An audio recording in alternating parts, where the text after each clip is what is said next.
Welcome back to the Transplanting Podcast. My name is Bear, of course, joined by the lovely Daphne with very cute earrings again.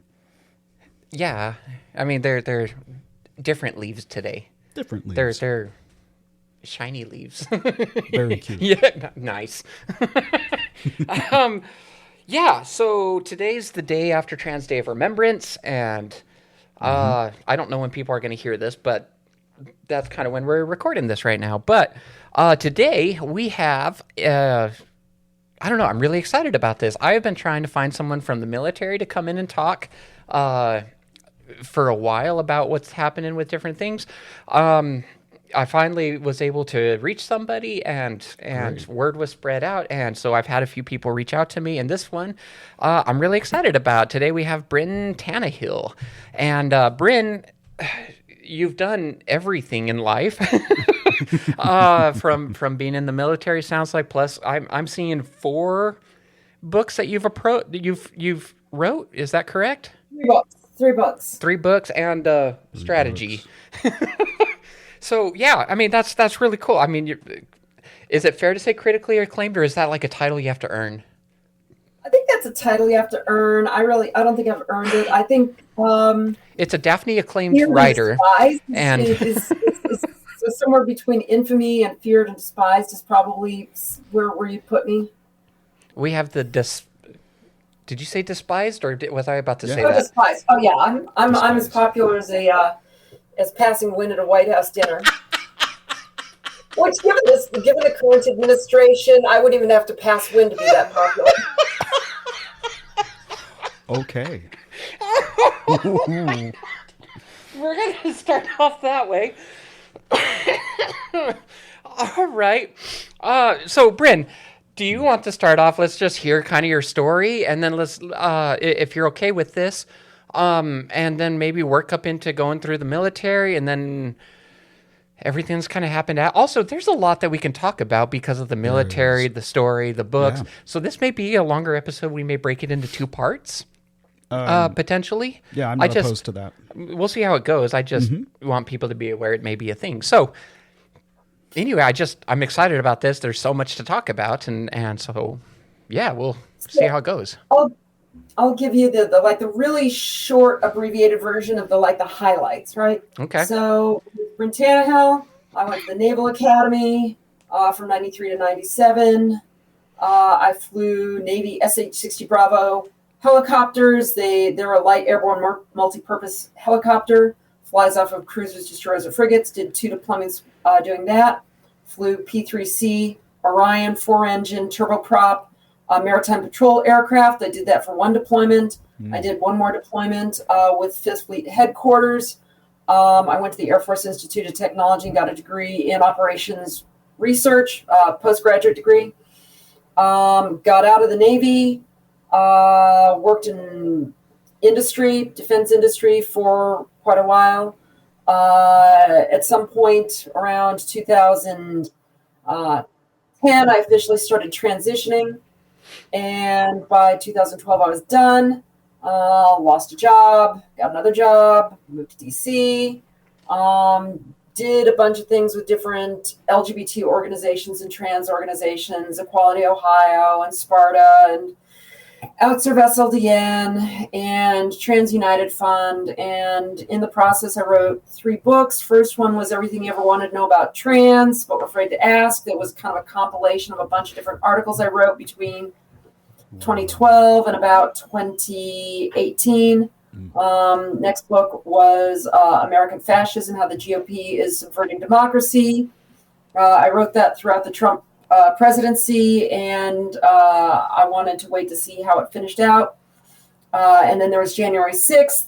So the book got published. That book got published in April of 2021.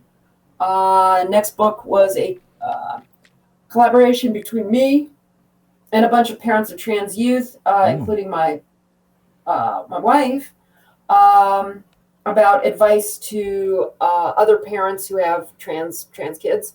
And we do have a trans kid. He came out in 2017. He's graduating from McGill University. I got back into the military in the National Guard, California National Guard, where I flew UH-60 Lima and UH-60 Mike Blackhawks with a medevac company. I've also done a little bit of flying over the summer commercially, doing firefighting in Blackhawks in the western U.S., mostly with the U.S. Forest Service as a contractor. I am currently between jobs, waiting to start my next job as an air ambulance pilot, and that should be starting here in December. One other thing to mention is I am one of those trans people who said, if this happens, if Trump wins, we are leaving the United States. We have left the United States. My family is in Canada. This office is somewhere in British Columbia. Fair enough. All right. Fair enough. So, oh my gosh, great resume. I mean, you have so many accomplishments, and that's really cool. I had so many questions while you were bringing up some of that. How did you know you were trans? Can we start there? Is that a conversation you're okay with? I mean, a lot of people wonder that, is that something that it was just part of the in crowd and you were just like, hey, I want to be cool. I'm a badass at helicopter flying anyway, and so I want to be cooler. So I am older than I look by a considerable margin, right? You look great. Thank you. Tomorrow's my 51st birthday. Ooh, happy early birthday. Yeah, Yay. so I am now officially trans elder, which is like, it is what it is, but that's why I have so many stories. I'm freaking old. So, it's hard to describe. You're just not comfortable with your gender roles. You're not comfortable with your body. Being an 80s kid in a religiously conservative household, it's one of those things that you recognize, and you just I tried to hide it. I tried to bury myself in pursuing my career, in just staying so busy that I didn't have time to deal with it or think about it. It never went away. So this isn't like one of those, oh, wow, I figured it out when I was 35. No, I figured it out when I was 13. I just didn't want to have to deal with the repercussions of being a queer kid in a Mormon household who knew that they would never get to do the thing that they wanted to most in life, which was fly, right? Trans people didn't get to serve in the military. And so I had a choice. I can fly or I can be myself. And when I was no longer flying after I was discharged from the military in the late 2000s, that was, well, okay, I'm not flying. So I need to deal with this because it was causing problems in my life. It was causing a significant amount of friction.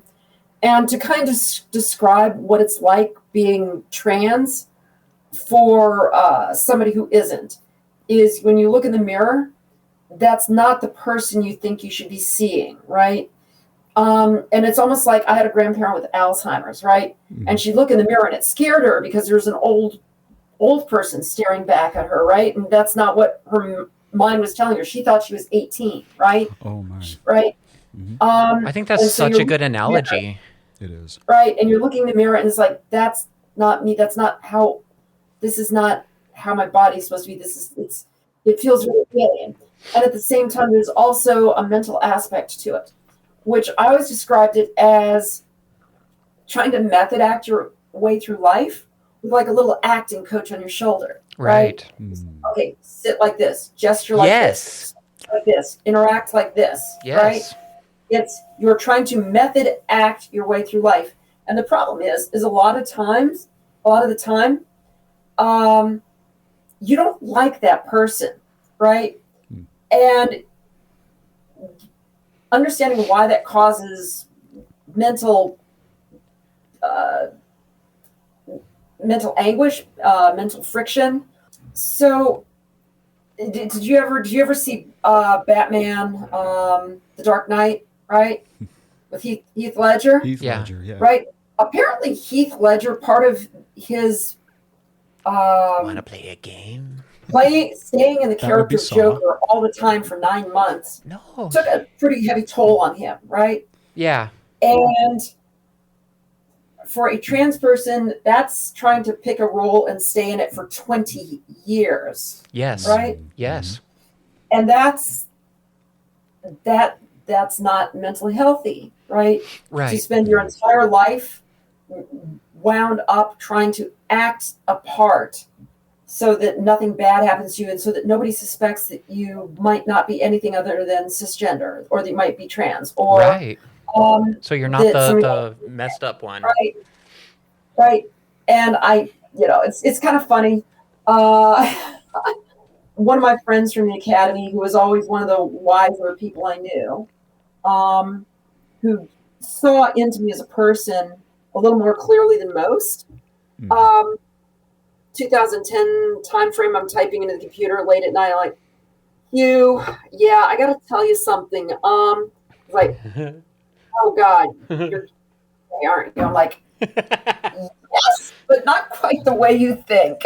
I got asked that too. I got asked that several times if I was gay. Lesbian's still gay, so. But yeah, no, it's that's kind of in a nutshell trying to convey to somebody who's not trans what being trans is like, right? I really like the Alzheimer's reference, though. That's one I've not heard of, but like it makes so much sense and gives you something that you feel like you can really connect with. I like that.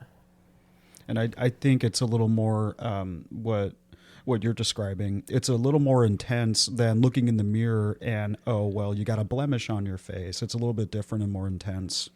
Because it's not just a blemish on your face. It's more. I would look in the mirror and there was a guy on my face. Yeah, that's what I'm. That's what I'm leading. That's what I'm leading up to. It is different. I think that's what is a part of the dysphoria. The dysphoria that comes with yes. it. It's way more intense than just seeing like a little blemish or something. Because I'm pretty sure a lot of people don't like what they see in the mirror. But this is what you're describing. This is way more intense. But here's the funny thing is you reach a point after transition and you, at a certain point, especially for trans women, you reach a point where you can't tell whether it's dysphoria or it's just what every woman doesn't like about herself is, my nose is too big, my nose is too small, my chin is too broad, so it's like, yes. I don't like the wrinkles, okay, is this trans or is this just ending up being middle-aged and female? Well, but I mean, isn't both of them gender dysphoria, really? I mean, gender dysphoria isn't something really, that's... Not really, because one is related to age, right? It's not dysphoria. I mean, it's still body dysmorphia. Gender. It's a little bit, but not.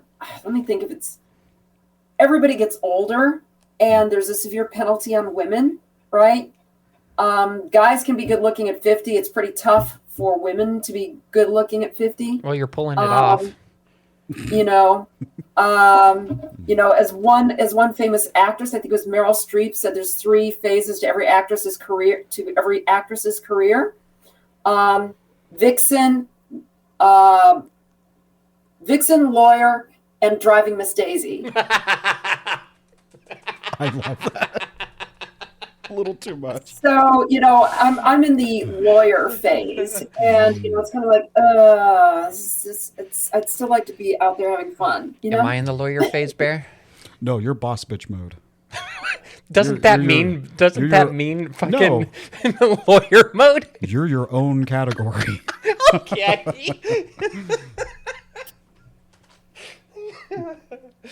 Okay. So that's what it's like with figuring out that you're trans. You put it down for a while. At some point in there, you decided to join the military. What's that like? Deciding to join the military? The military was a vehicle to get to fly the best aircraft in the world. Yeah. Right. I grew up on the right stuff and Chuck Yeager and test pilots and. A bunch of my relatives who were World War II age flew in World War II. We had B-24 pilots. We had Dauntless dive bomber pilot. We had a P-51 pilot. We had a Oh my God. guy who flew B-24 or PBY privateers into hurricanes. He was one of the original hurricane hunters who ended up being part of the original NOAA hurricane hunting crew after the war, right? So there's pilots kind of in my blood. It's part of my family history. And I grew up poor. I didn't have a lot of money. We lived in a crappy neighborhood in Phoenix, Arizona. Yeah. And my mom was a school teacher right next to Luke Air Force Base. So I grew up watching the F-15s back when it was an F-15 training base, doing formation takeoffs. They'd rotate and climb out at 45 degrees nose up at dawn in the Arizona, and that's saying something because there wasn't coming out of them and a noise so intense you could feel it shaking your chest. It would shake the phlegm in your lungs loose, right? That goes to the runway. That's how we cured every morning. That's how we cured our colds in the winter. Is just go out to the Air Force Base, and then you're good. Oh my God. I'm sorry. So I wanted to fly, right? And my family had no money. And the way I was going to get to fly the hottest aircraft in the world was I was going to have to join the military, right? Right. And I flew Blackhawks mostly, but Blackhawks are still one of the best military helicopters in the world. Okay, but if you had to pick any other aircraft, right? It sounds like Blackhawks was like, yeah, this is good, but there was something I wanted more. Was there another something that you were like, oh my God, I want this? My grandfather was an engineer with Hughes. Okay. And I grew up on stories about the F-14. Nice. And then there was Top Gun came out when I was 11, right? Yeah. So I mean, that was like, whoa, right? And then there was another movie that nobody remembers. It was a stupid movie, but the air-to-air footage was amazing, right? And it had a decent soundtrack. What movie was it? Called The Final Countdown. Yes. Right? And what was cool about The Final Countdown was it managed to take film footage of an entire carrier air wing flying a strike package together in tight formation, right? And it wasn't doing it in like mid-80s, haze, complete, the aircraft painted in haze gray. Right. These were back when the top was gloss light gray and the bottom was white, and there was colorful markings all over the aircraft, right? Back in the 70s, right? So, I mean, it was really pretty cinematography. So I'm a little bit of a cinemaphile too, so. There you go. Okay, so you go join the military, you want to fly, you join the Navy. And then you said you were I almost said deported, but that's not the right word. It wasn't you were National Guard. Well, no, activated or what's the word I'm looking for? Deployed. Yes, not deported. You were deployed several times, right? So I'm assuming you were on carriers. What? I was not on carriers. You were not. Oh. No. I flew the 60 Bravos, Seahawks. They're a navalized version of the Black Hawk helicopter. They got radar and sonobuoys and sub-hunting gear and all the cool things. FLIR, right? And they're kind of the eyes and ears of surface combatants for the fleet, right? So you take off from a destroyer or a cruiser or frigate, you go out and you scout for them, basically, is your primary mission. Oh, my. Oh, I know they look like the Coast Guard helicopters. Yeah, they look like Jayhawks, except they're gray. Yeah. That one's... Yeah. Oh, my. I mean, they're cool. They're cool. Okay, you weren't on a carrier, though. What were you just based off the shore? So no, I like I said, cruisers, destroyers, frigates. I served briefly on board the USS Moosebrugger. Funny name. So, the Arthur W. Radford and the Winston S. Churchill. First two are a couple of Spruance class destroyers. They're all decommissioned now. Right. And Winston S. Churchill is currently off the coast of Venezuela. Oh, fun. You could be having fun right now. So what is it like landing a helicopter on the ocean? Like, because you got waves slow. bouncing and When you're landing trying to on come the down ocean, slow. technically, you're going to get wet. That's the goal, is not to get wet, right? So you shoot the approach, starting about I 4 love miles this so back, much. Yeah. right? And you're coming in at 80 knots and 400 feet, 200. You're looking for about 200 feet at a half mile, right? Decelerating through 40 knots, and then you come to the back of the ship, right? Right. And you're looking to be about 40 feet above the deck, and you want to get into a high hover, right? And you're going to start lowering right to the deck. And once you want to slowly come down to about 3 to 5 feet above the deck. And there's a probe that sticks out of the bottom of the helicopter that's supposed to go into a trap. And the trap closes on the probe and locks the helicopter in place when you land.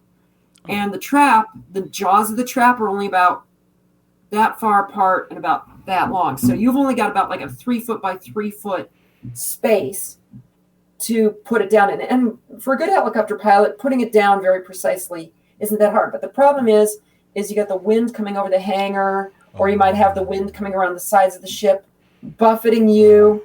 You don't have a visible horizon because you're looking at the hangar face in front of you, right? Right. You can't see the horizon in front of you. You're just trying to, basically, as the ship pitches and rolls and as the wind comes over, you're trying to fly formation with the ship at about 3 feet above the ship, right? And the guy in the back, right, your sensor operator, is looking through the cargo hatch, and he's telling you where the probe is in relation to the helicopter, right? Almost. And so he's calling you, he'll be like, all right, back 3, 2, 1, steady, left 2, 1, land now. And at that point, you will basically just take the collective, which controls the pitch on the blades and thrust in the rotors. You drop that, put a little forward stick in because the way the blades are tilted forward, right? You'd go backwards. You'd go backwards a little bit to compensate. And basically just drop a little bit forward, a little bit of pedal, and fall the last 3 feet. So it's almost like a trap onto a carrier, but with a helicopter, right? Because of the wind, because of the drift, because of the movement of the ship, you only have a very brief window, right? And when you're trying to drop, you're also trying to time it so that the ship isn't pitching or rolling too much at that instant, right? You want to land when it's relatively flat. So, like, what if you have waves? Because my thought is, if you're coming in and trying to meet the ship, whatever, won't the ship come up and slam into you? That's a possibility. And you have to be riding the cyclic or the collective the whole time, right? Right? You see it starting to come up. You'll have a little bit, right? And that's, you bring it up. So you are, like I said, you're flying formation with the deck of the ship. Damn. And waiting for just that right moment to drop it. Wow. Damn. No. There's no way. Like I'm trying to picture that and think about it. You have to put a lot of trust into the person behind you, don't you? You got to correlate and you got to put a lot of trust in that person. Do you have a second pilot? It's very much a crew concept. Is there a second pilot in that one? There is. There's the Blackhawks are all basically all dual piloted. Okay. So what's the other person doing if you're the one taking the copter? Because I mean, you can't both be on the directions, are you? So they are probably riding the flight controls with you, and they're also watching what's going on the deck of the ship for safety. Because normally on the deck of the flight deck, a cruiser or destroyer or frigate, there's going to be guys.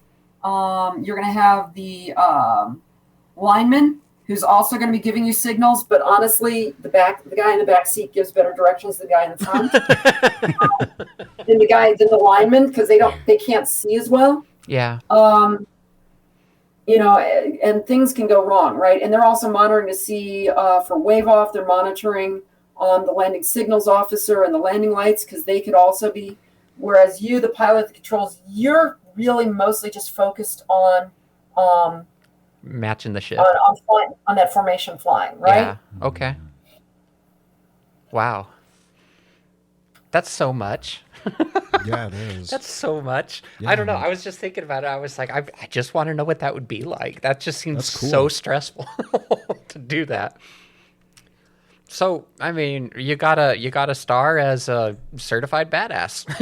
That's what I just No heard. joke. Maybe. I don't know if I count anymore, but yeah. I think that's really cool. Okay, so you were with the military, and it was not with your time with the Navy that you decided to come out. Is that correct? Yeah, it was after I got out of the Navy. Okay. Do you want to kind of? I read through the timeline that you had sent me, but there was a lot of information in that timeline. Do you want to talk about the? You were just normally discharged from the Navy, right? Like there wasn't something that kicked you out of it. It was just kind of the end of term, and you weren't there anymore. Well, the problem was that I was they were retiring the P3, so that I got forced out of the Navy. In great part due to the fact that the P3 was being retired and they weren't promoting any of the pilots. Right. So. Okay, right. I remember reading that. So then there was a lot that you did between then and making it back with the National Guard. There was a lot of legal battle and a lot of dumb stuff that you had to get through. Do you want to kind of go through some of that and what...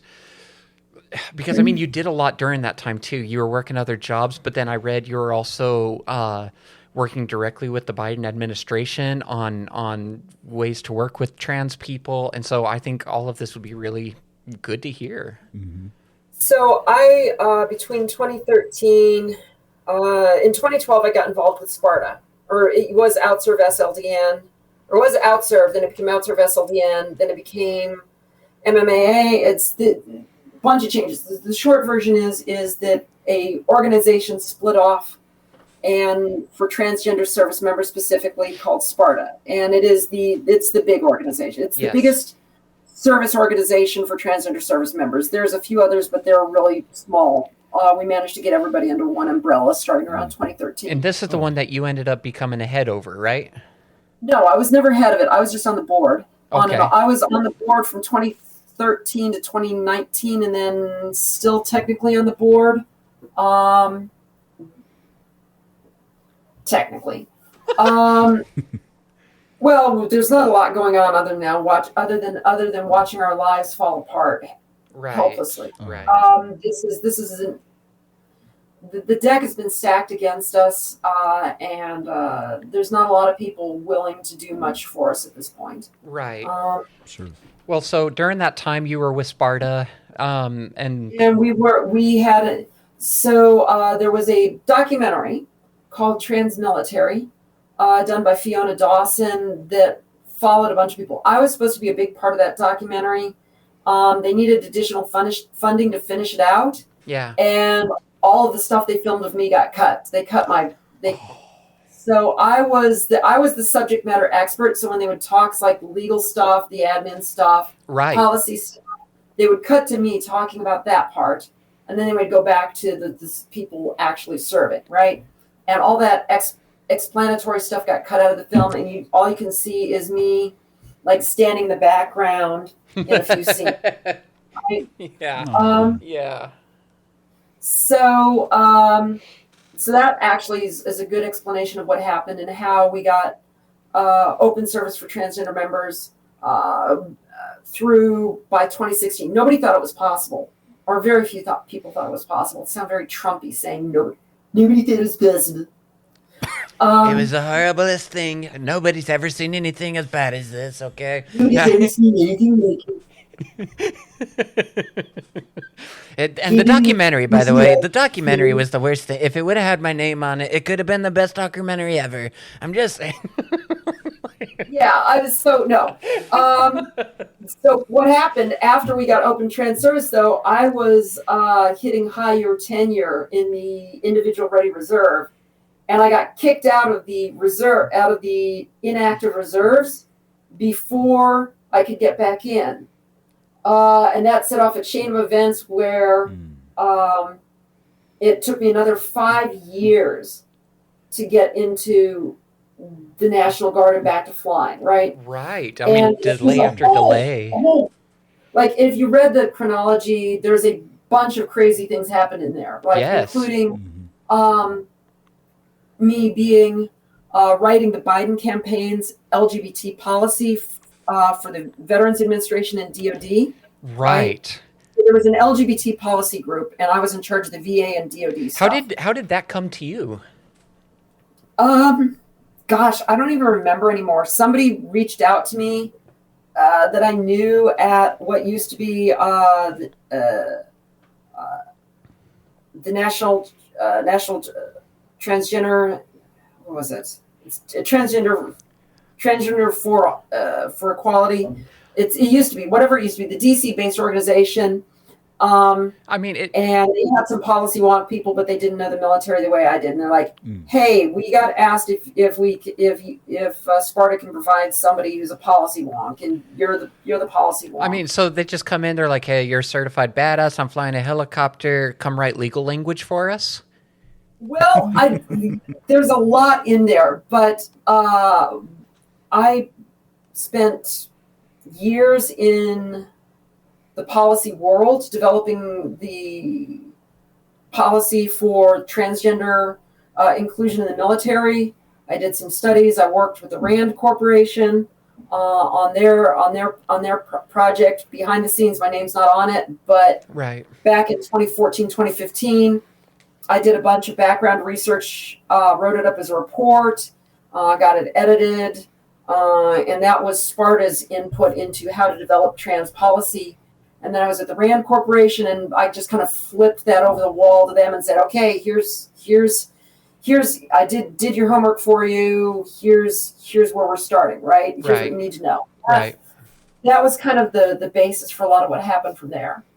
So I did understand policy. I did have a background. It wasn't just like suddenly plunked me down. No, I've been working policy on that for years. Before I got handed that responsibility. And I didn't talk about it forever, because one of the things that came of it was I was still trying to make my way into the National Guard. Right. And I included some language. I saw that. NDAA that would cover my situation specifically. And it made that. The language made it into the executive order. And that helped us overcome some of the administrative hurdles we had, because it was in an executive order. This is what the White House wants. Please do what the White House told you to do. Right? Was that like a Grinch moment where you're just like, "Whoa"? Oh, that was one of those. I can't believe I pulled it off. Right? It's one of those. Oh, I'm feeling like a badass. Right? 6 years after being a pilot, now I'm a badass. Being a pilot's one thing. Managing to get an executive order written specifically for yourself, that's kind of cool. It is. That's a flex. So many accomplishments here. PhD in badassery. It's a BA. It's a BA. Yeah. I love that. Okay, so you got the thing part of the executive order. You're working up, you're getting delay after delay from the military about getting back in, and then something finally happened for you to get back in. So I can't confirm if this is what pushed it over the... So there was so many different hurdles, but one of the craziest ones was there was a ambiguity in the policy, and I worked at RAND directly for the person who became the Secretary of the Army. And there was a policy where the language was ambiguous, and you could interpret it one way and that would mean I couldn't get in, and you could interpret it another way and would mean I would get in. And we needed to get an interpretation from civilian leadership that said this is how you should interpret it. Right. And I needed to pass a message to the Secretary of the Army, and like, hey, this is what we need. This is what's going on. Brynn, here's where she's at. This is what we need. This is where the package is at. But I can't talk with her directly. Right. And funniest thing was, who here knows who Sean Astin is? I do not. Oh, yeah. Sean Astin. You just go, Yeah, oh yeah, from I know the- the guy. Yeah, from the Great Goonies. guy. and Mikey from yeah. Goonies, He's from right? the Goonies. Yeah. Right? I'm like Bear's over here just going, oh yeah, stand-up guy. I know him. He got his number He right threw here. a ring into the fires. I don't know anything about dropping no eaves, Mr. Frodo. Right? The nerds come back out. So he was getting an award from the Secretary of the Army, and he was swinging through Rand, and he got him to agree to pass a note to the Secretary of the Army, and mysteriously within a few days afterwards, the roadblock disappeared. I love that. And I'm still, every once in a while, I'll drop Sean Astin a note. So, but yeah, getting back in the cockpit, we know the ending. I'm getting kicked out unceremoniously. All of my gender markers reverted, even though I have a birth certificate and a passport. There was nothing that identifies me as male anywhere. And the only way, like, short of a full pelvic exam, it's just nuts. I don't get read as trans very often. I did have a But, question. It's not a happy ending, Yeah. more or less. But the fact that I got back in, Right. the fact that I got those flight hours led to a civilian job that got me a bunch of flight hours over the summer that led to me being able to start applying for jobs elsewhere. I don't know if I'd call it a happy ending, but maybe it's something more akin to a soft landing. But it got you back in. Yeah. So I got another,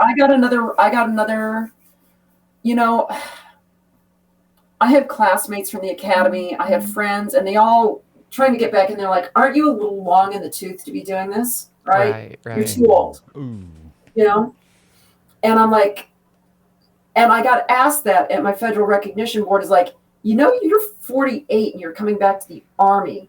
Like, this is not normal, right? The way I joke that most people, when they have a midlife crisis, they buy a Mustang or they go on a cruise or they, buy a llama or something stupid. I joined the Army and got that. A llama. You going back in had a PT test that you had to do, right? Wasn't there like PT tests? And I would think going back into the military, you'd have to meet different requirements like that. Does being trans I had to affect? lose a bunch of weight. I got fluffy during COVID, so I had to lose a bunch of weight. So I managed to lose 24 pounds in 3 months. That's amazing. Not bad. So what is it like? When you did your PT test, did you have to meet women's requirements or still go for men's? Yeah, women's standards. I was coming back in. I changed everything, right? And you can't tell from this. It's like, oh, wow, you must be like some, like, right. The assumption is that I have some like huge male advantage. No, I'm 5'4" and middle-aged, right? I love that. I am not a gifted athlete by any stretch of the imagination. I'm just one of those people who has spent most of their life working out a lot. Do you have Not aviators? good at it, but because it made me feel better. Come on. Do you have aviators? Aviator glasses? Yeah. No, actually I don't. It's just like a random stupid question, but okay. So came back. You had to meet the PT standards. You cut a stupid amount of weight to be able to do that. I mean, that's a lot of weight in a short amount of time. Am I wrong on that? No. 24 pounds in 3 months. Keep in mind, this wasn't like a 200-pound person cutting 24 pounds. No, that makes it I'm harder. 5'4". I'll cry in 5'3", but I'll cry in 5'3", but I was like, I'll cry in 250 pounds. So,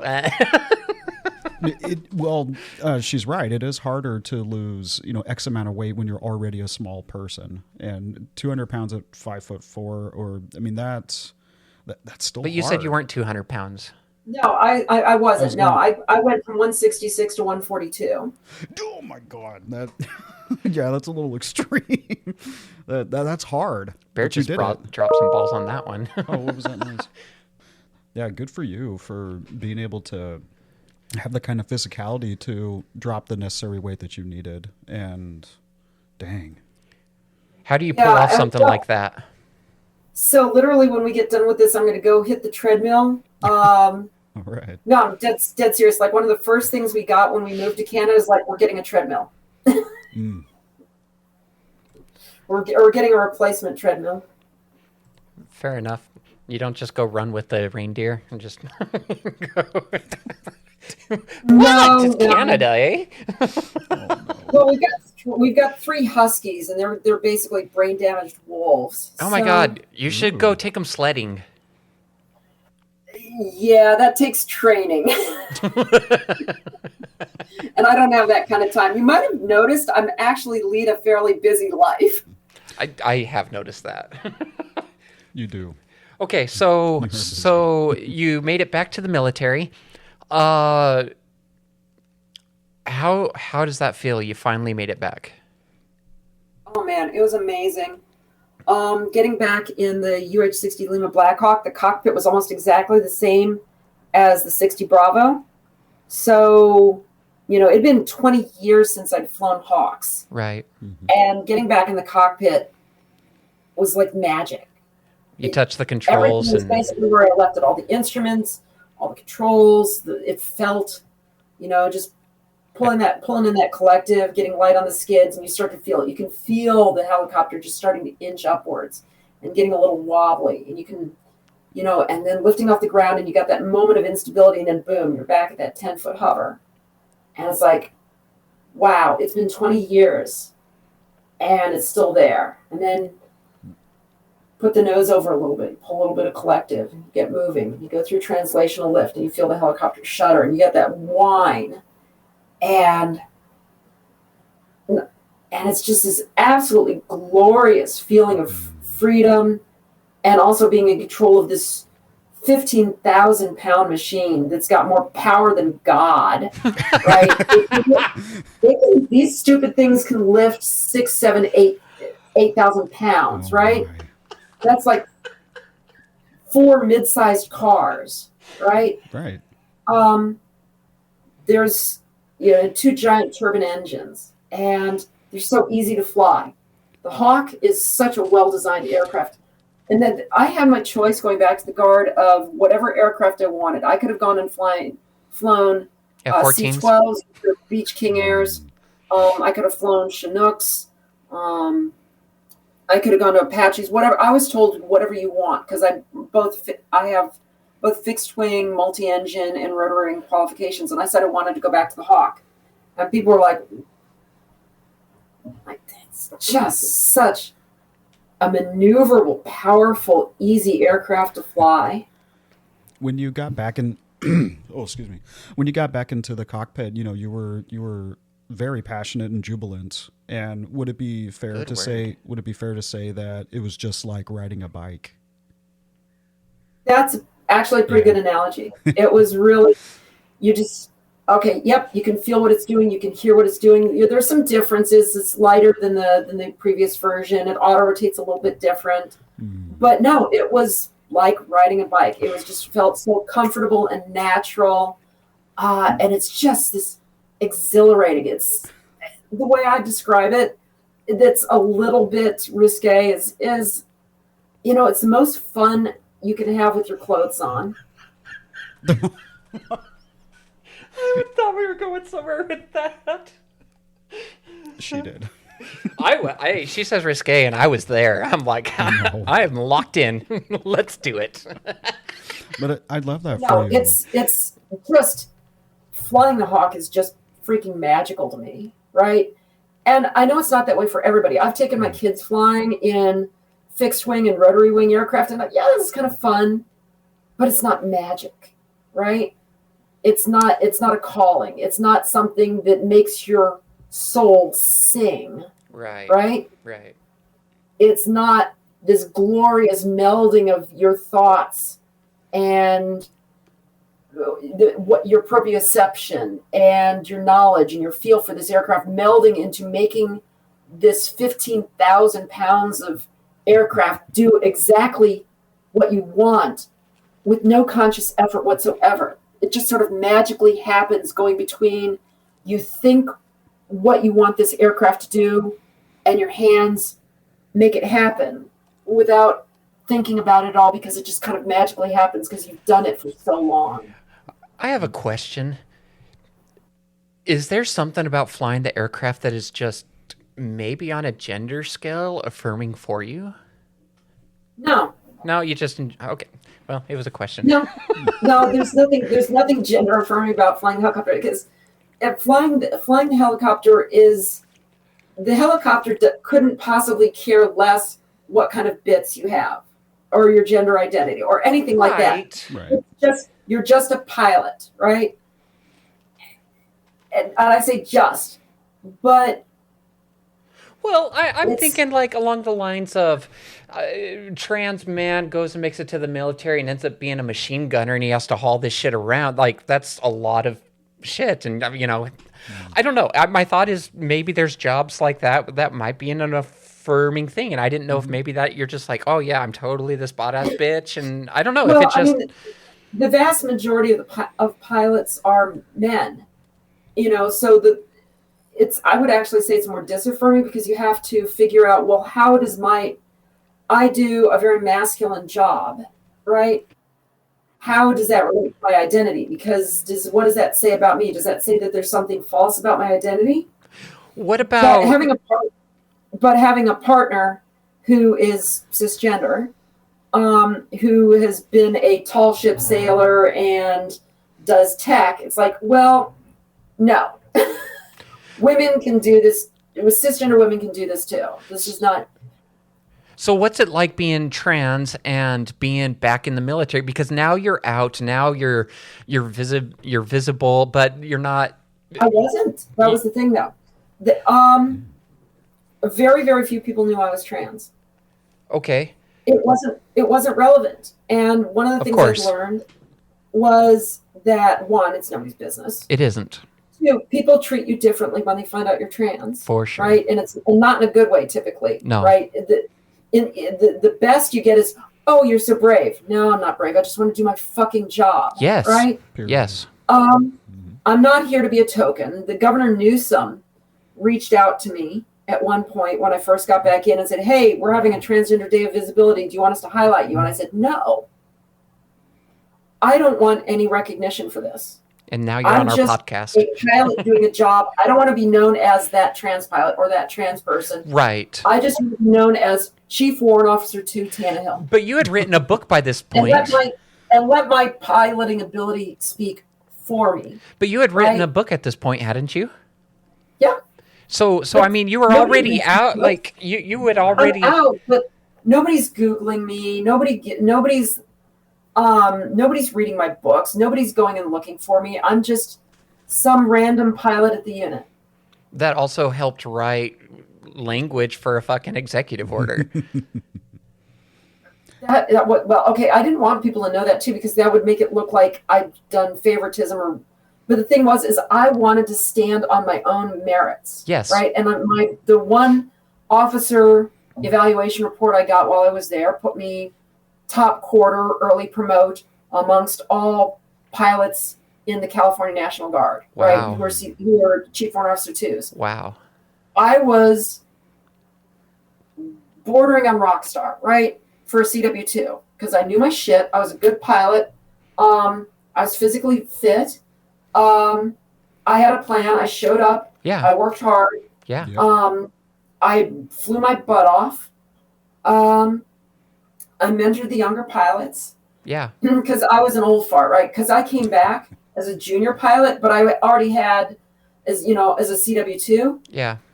But I already had like 1,500 flight hours coming back. So that made me one of the more experienced pilots at the unit, right? Yes. I've been in that position.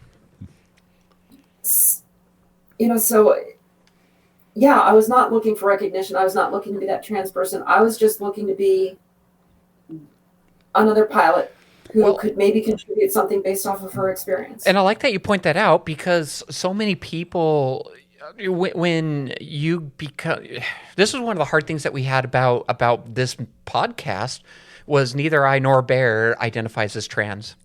So for us to go put ourselves out there as this face of things trans makes both of us very uncomfortable. It's not how we want to be seen. And so I completely understand, because as soon as people they find out that you're trans, suddenly that becomes everything about you. And people know you as, oh yeah, there's my trans person, and everything is about them being trans. And honestly, it's the least interesting thing about me. The transition is so long ago and I've been, that's so far in my past, that it's not particularly interesting. It's not particularly relevant. It's not particularly fresh or new. Okay. Whatever feelings I had before then, whatever turmoil it caused in my life, that is so far in the past that the only people who make anything of me being trans are the people who want to hurt me for it. And that's, yeah. Fair enough. I think in general, this would be a good place to end a first episode. Oh, and then come back in for a second. At that time, yeah, I'm ready for a part 2 for sure. Cool. So you want to take us out of part 1 real quick?